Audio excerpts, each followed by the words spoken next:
So I'm back on Cleo again. After all the work I did on her last year, I didn't actually really take her sailing, so you need to actually sail a boat to make sure it's actually sailable. So I'm going to sail it up to Whangarei, and then I can live on it while I work on the other boat. So part of the trip, my sister is going to join me. I'm just going to go cruising. I've been very busy working on the catamaran, and I'm somewhat behind video editing. So this footage is actually from August, the end of winter, but it's definitely into summer now. This ship we're just passing is a scow. It's a flat-bottomed coastal trading ship that was very popular in New Zealand before they built roads. And that's New Zealand's biggest city. We're getting the hell out of here.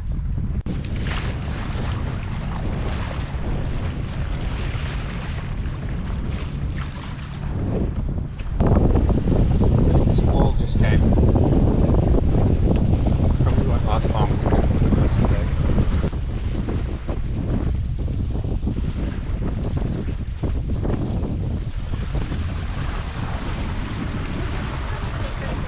Could you do selfie stick shots from the bow for me? That's already recording. This is my sister Ingrid. She was in the country for a while and we didn't manage to meet up the previous trip, so now she's coming sailing with me.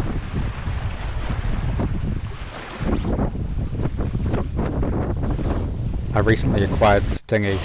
I thought I was going to have to build a dinghy that I liked, but then saw this one on Trade Me for $500 and I just bought it. It even has a sailing rig. Building one would have cost several $100s of materials and would have taken a couple of weeks, so it was a good deal. For the first night we anchored in Drunken Bay, also incorrectly called Islington Bay, on Rangitoto Island. I thought I'd show you how I get away under sail with no engine on a Raven 26.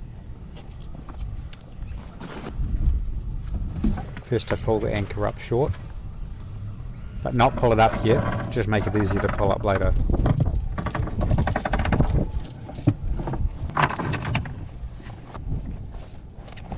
Then raise the mainsail. Once you get the anchor up, you want to be fully under control, and with the main up you can tack, and it doesn't really get in the way of pulling the anchor up either.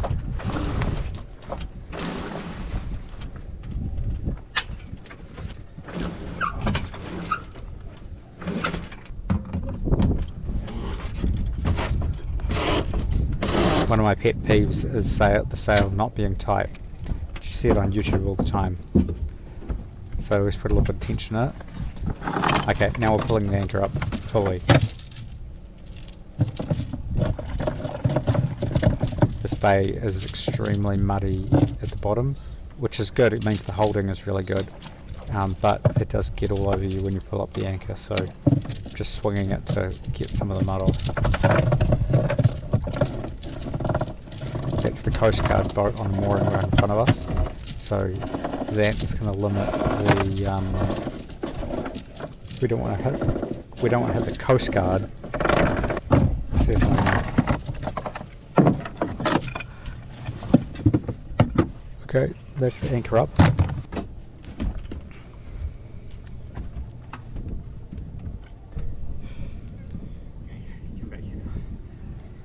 How long do you think that took you? 4 minutes. Just under 4.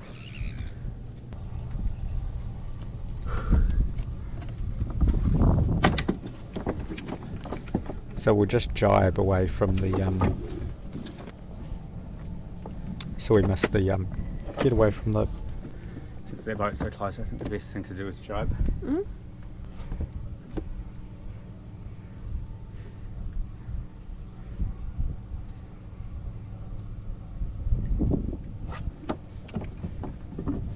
There's not a lot of wind, also from the shelter of the land, so this part's pretty slow moving. But we do get there.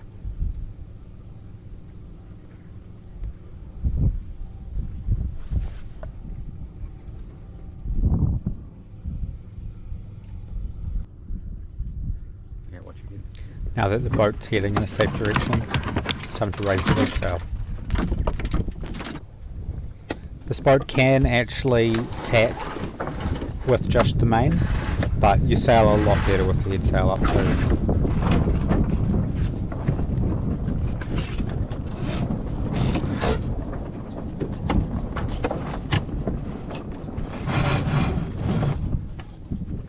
Look at that, much faster. Here we go.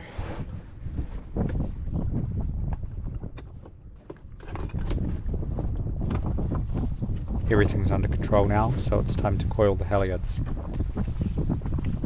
I use this figure 8 style and then pop it on the cleat. Figure 8 means that it doesn't tangle, and you can just drop it and let it out, and I had no problems with snags once I adopted the figure 8 style for the halyards.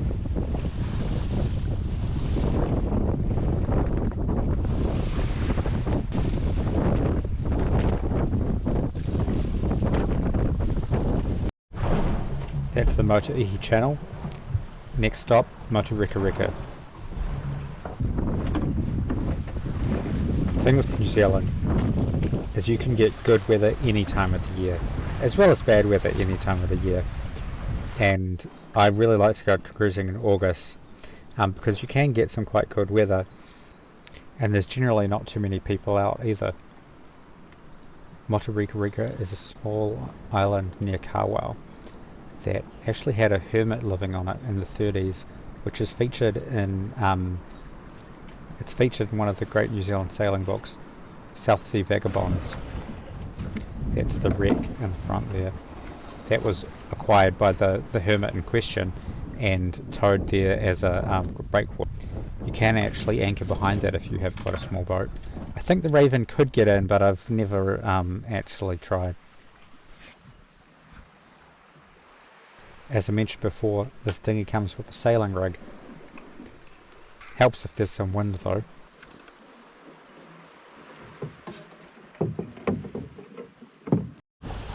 Strong westerly was going to come through, so it was time to move to a better spot for those conditions.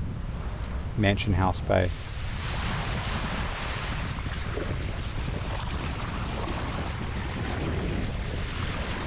Kawau at one time belonged to and was the retirement home of New Zealand's first Governor-General, Governor George Grey.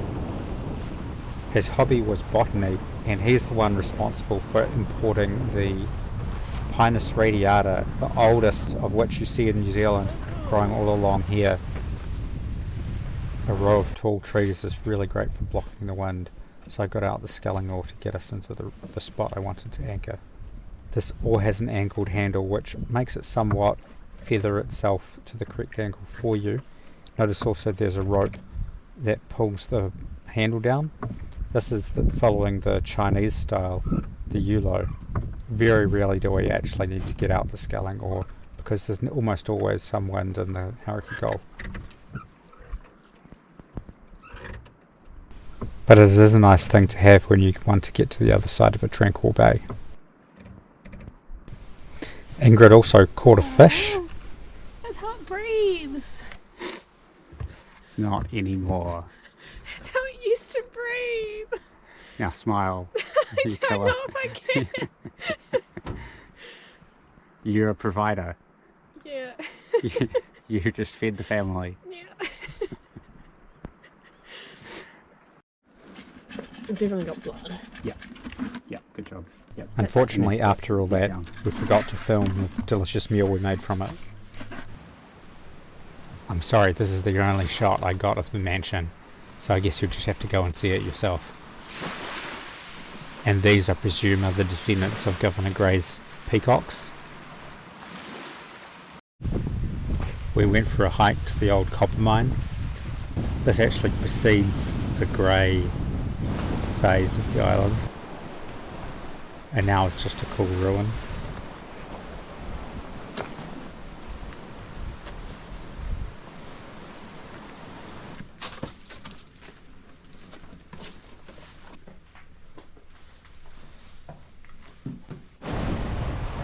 Where that was a good spot for lunch.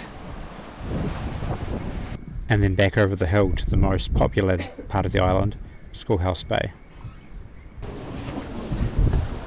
Ingrid, how did you enjoy your sailing trip? Yeah, no, it was great. It was really good.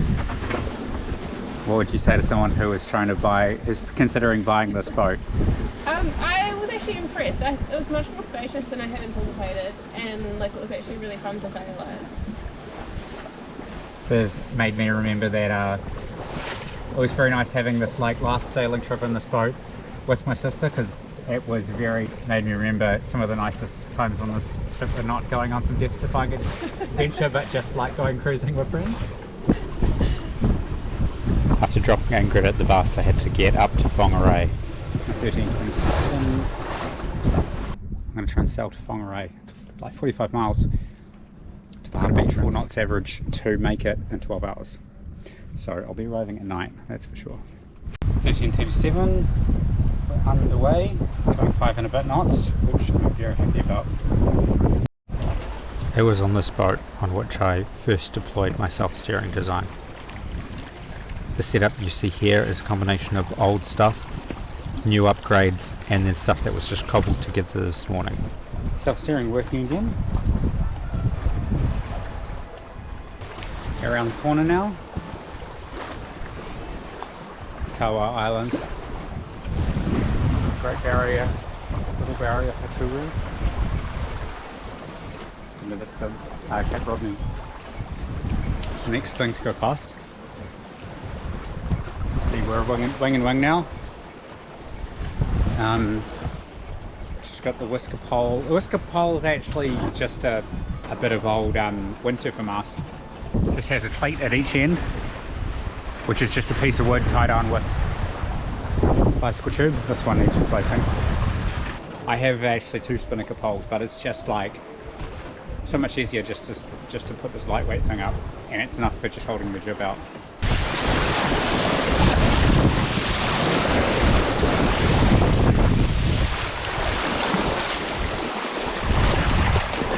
.42, jibed.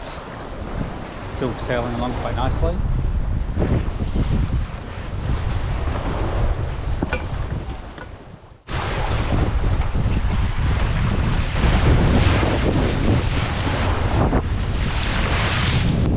Shortly after that jibe, the wind chain. Now we're on beam reach. I feel like the wind is easing a little bit, so it might be time to change to the Genoa soon. Still going 5 knots, so not yet. The jib's had a few repairs by now. The leech is nearly entirely tarpaulin. Heavy duty tarpaulin.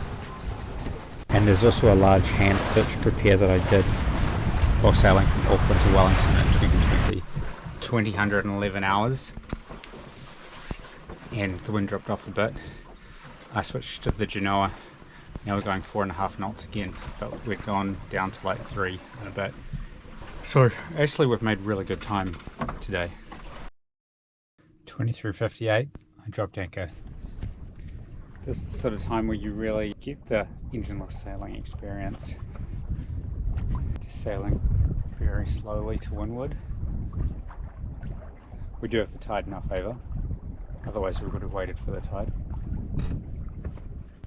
Haven't run aground yet, and if we did, it's a rising tide, so it wouldn't be a huge problem, but we'll try to avoid it. So I maintain that even though things like this right now might take longer, it still takes less long than fixing the engine, not to mention paying for the engine and the parts and so on. I really don't wish I had an engine at times, and you know, it's actually quite nice. Very peaceful, calm. If you were impatient, it wouldn't be fun, but knowing that you don't have an engine actually makes you quite patient, so it's actually quite enjoyable in my opinion.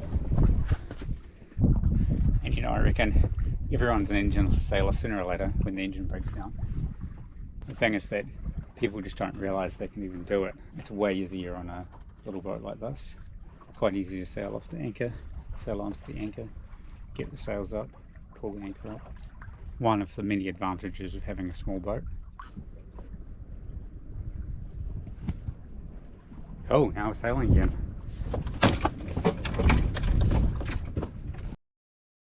I was passed just before by a very loud, notice that man. It must have been so loud on it. Here's an interesting one. Flying Polish flag. Collins Folly. I'm now racing the motor sailor to make past this. And I think I got it in the bag. Not very often that you sail past a boat that's motoring the same way as you. Perhaps they're just idling because they're having a cooling issue or something like that. Anyway, they're a much larger boat, so I think they could probably pass me if they raise the sails. Anyway, is satisfying into an engineless trip, possibly the last on this boat.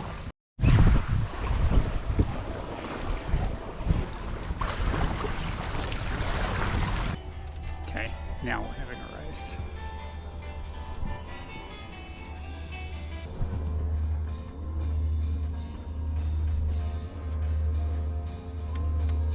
You can barely feel the wind right now, moving very, very slowly. At 1 knot. But I am pulling ahead fully. So there you go, Raven. Fast and light wind. Fast. Faster. I just started the motor. Passed and said I won. So here we go. They're coming to the same boatyard. So I'll see them later. Take this opportunity to show you some of the cool features of this boat. There's a bubble dome, classic solo sailing. Very waterproof electronics box. This actually has 2 layers of wood, so that goes over and has an inside wall too. Waterproof switches, woodproof fuse box, solar panel charger under waterproof thing. This particular boat has an unusual layout for a Raven that has a double bed in the galley and a double bed currently full of sails. So you've got 2 double beds and a completely enclosed toilet. So several waterproof lockers.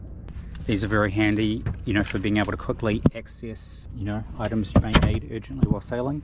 And I've also mounted them on a raised edge, so rain won't even touch the seal. Also have an excellent collection of dinghies.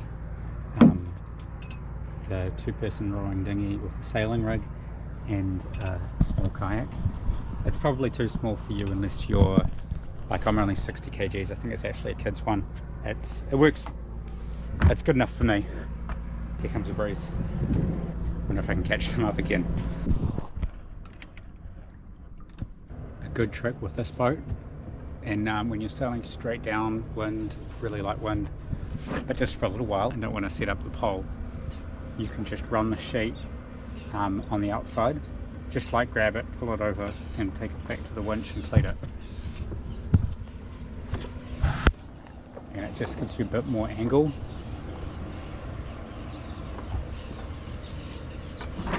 That the sail will stay open better, and if it collapses you can just pull it. So possibly that was my last trip aboard Cleo. I need to sell this boat because I've nearly finished renovating Yes Let's. You can maintain 2 boats but you can't sail 2 boats. So I want to get my fleet back down to just 1 big boat and small boats that fit on top of it. And speaking of small boats, here's some bonus footage of me sailing the dinghy. This will be included with the purchase of Cleo. I'm not really worried about how much money I get, but I'd like it to go to someone who's actually going to sail it. If you're interested, send me an email. Email's in the description.